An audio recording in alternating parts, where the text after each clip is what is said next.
be reacting to George Carlin on ESPN in the 1980s. And I've reacted to I think one more George Carlin interview, and I can't remember which one it was, but I reacted to it a few days ago. It was on Arsenio Hall. Yeah, that's where he was interviewed. This is on ESPN, and somebody requested this on Facebook, and I really wanted to check it out, so let's check it out. Got my coffee, too. I'm raring to go. Well, my people are Irish. I come from an Irish background. Most of the people connected with Notre Dame don't. A few of them do, and traditionally a lot of them did. But, I mean, can you imagine a college calling itself the Fighting Jews or something? They would be shut down immediately. This is going to get, monetized so bad. Or the Screaming Italians or something like this.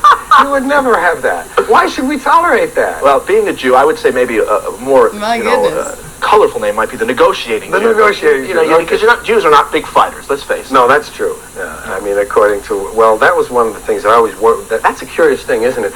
That Israel, that Jews are supposedly like smart with money and not fighters. And Israel has a messed up economy and the biggest army in the area. Right. So something's wrong there. Are you offended, by the way, of Redskins and Indians too as nicknames? Well, I don't have the right to be, in that I'm not a person from the native tribes of America.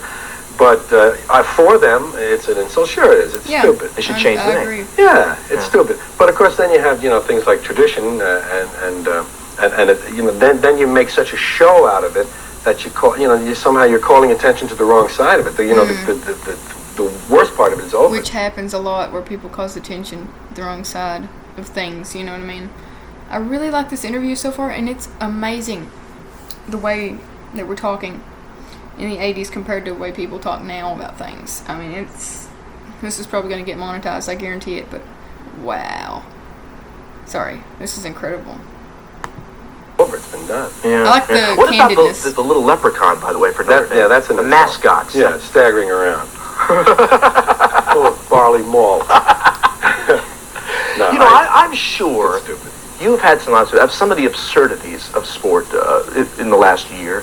The double standard with the Ben Johnson situation. I mean, here, actually 6 months before, we're almost celebrating, and certainly he gets a book deal. Brian Bosworth, I took steroids, and I played for steroids, and then Ben Johnson is a national disgrace to you. I have actually heard about that, but I think my dad was the person who told me about it. Use one newspaper's headline for being caught using steroids. What about that double standard? For being part of the system. Right. For playing the system the way the system is played. I'm just thinking about today's standards. I got no use for the Olympics at all. I say, why can't they figure out who's the best and get this stuff over with? Seems like every 4 years I have to put up with this again. The Olympics. Why can't they figure out if one country is better and just let it go at that? George is still true to this day. Like, a lot of the things he said, you could possibly put him in the category of timeless, because a lot of it is, from my beliefs, a lot of the things he believed, I do. You know what I mean? Like, if I listen to his comedy, I can relate to a lot of it, and then some of it I just understand and get. And this is a really good interview. I love how candid this is. So, I'm glad I got this requested. First of all, it's nothing but one big business promotion. This is what bothers me about it. It's a big business promotion. It's not wrong. The athletes all take these substances in order to cheat. The judges vote according to their political beliefs. Oh my goodness, it's so right. And there's no amateurism involved. A lot of people get paid secretly or otherwise.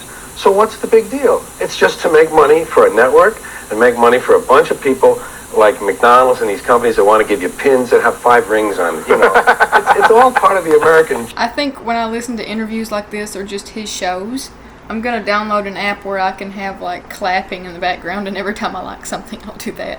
Man, this is great. Joke to keep us quiet and to keep us from believing there's anything wrong. I think what's developing in sports now, George, is that it's not enough to entertain you via a football game. There has to be entertainment on top of entertainment, vis-a-vis Ickey Woods of the Cincinnati Bengals now doing his dance, and he's not allowed to do it on the field. That would be against the rules. Yeah. He does his little dance on the sidelines, the Ickey Shuffle. I think we have a shot at the Ickey Shuffle. But what about that? What do you think of the football players doing their thing on the sideline? Well, I think it's terrific that they do. First of all, I was watching some clips. I was watching some old Movie Tone newsreels from the 30s, from 1941 last night, on some obscure channel.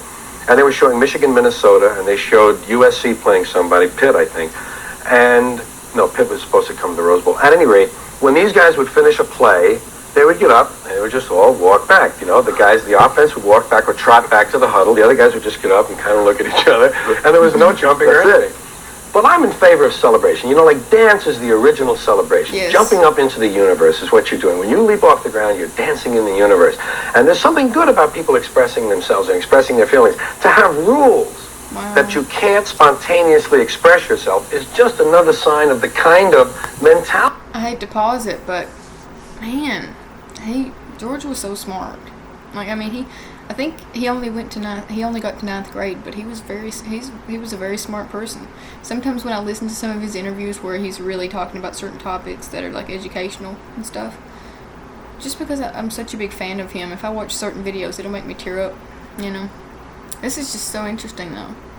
Mentality we've come to, the overall national mentality that we've come to in this culture. Yeah. You can't celebrate. Imagine you can't. That's what they're saying. I love seeing those guys. I think it's terrific. We should then be celebrating the farewell of Kareem Abdul-Jabbar. But Howard Rosenberg made a point on our show the other day. Why are we giving this guy gifts, though? He's making $3 million. Why does he need a motorcycle? Well, because he had a fire and a bad manager. A lot of his money went down the wrong. So he needs the I motorcycle. knew about him, but I didn't know that, what he just mentioned about that guy. I knew some, you know what I mean? But I didn't know that. That's interesting. Cycle? Well, I was just being facetious. I like Kareem, and Kareem's from New York City, and I hope they give him a lot of gifts that he enjoys, and that he makes another $3 million writing about the farewell tour. The Kareem book, How I Said Goodbye. Before we say goodbye to George Carlin, we're going to get some thoughts on the Tyson Givens escapades last year. We'll do it right after. That was a really great interview, and I really enjoyed that. It was so candid, and he was so open. You know, nowadays you can't really be open about some of that stuff, or some stuff like that. Like, you can't, there's so many things you can't talk about. You know, I mean, like, you know that George Carlin stand-up that he did. I don't know why I said skit for some reason, my brain. But the 7 Dirty Words, you can get away with anything like that nowadays. But I did read about it, and I read that I saw pictures of where he got arrested. Tell me in the comments, did George Carlin get arrested was it Milwaukee for doing the 7 Dirty Words, or was it a different place? Because I can't remember correctly. I read about it yesterday, the day before, but I don't remember which place it was. But if y'all like this interview and reaction, please like, share, comment, subscribe, and have a wonderful day. Ciao!